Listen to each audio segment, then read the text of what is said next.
Diamonds.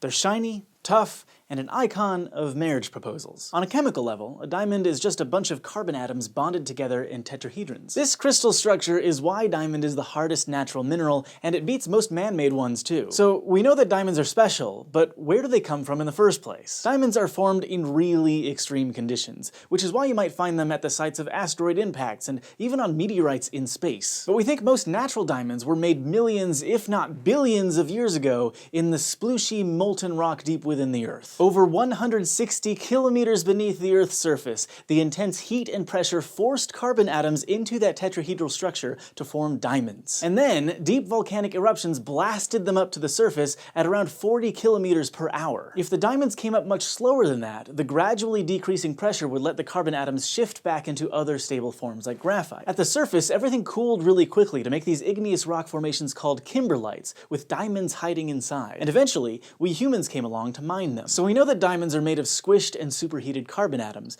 but we're not exactly sure where that carbon came from. Geologists have two main guesses. For one, there could be some kind of carbon-containing sediment deep within the Earth's mantle that never saw the light of day. Or maybe the carbon in diamonds came from organic stuff in subducting tectonic plates, like stuff on the ocean floors, but not coal. That whole all diamonds are just coal under pressure thing is mostly just wrong. See, coal is a form of organic carbon, but it was made mostly out of ancient plants in layers of sedimentary rock closer to the Earth's surface. So it formed way later and way higher up than we think most diamonds did. These days, scientists can also make synthetic diamonds in a lab with a process called chemical vapor deposition. Basically, they start with a tiny seed of natural diamond to provide a pattern. Then they use high pressure and temperature tools to turn carbon atoms, usually from a carbon-containing gas, into layers of diamond. These lab-made diamonds are generally flawless, unlike many natural ones. Plus, they can be cheaper to buy and have less of an environmental impact than mining natural diamonds. So whether a diamond came from deep within the Earth or a materials science lab, it's still the same mineral, just with a different story. Thanks for asking, and thanks especially to all of our patrons on Patreon who keep these answers coming.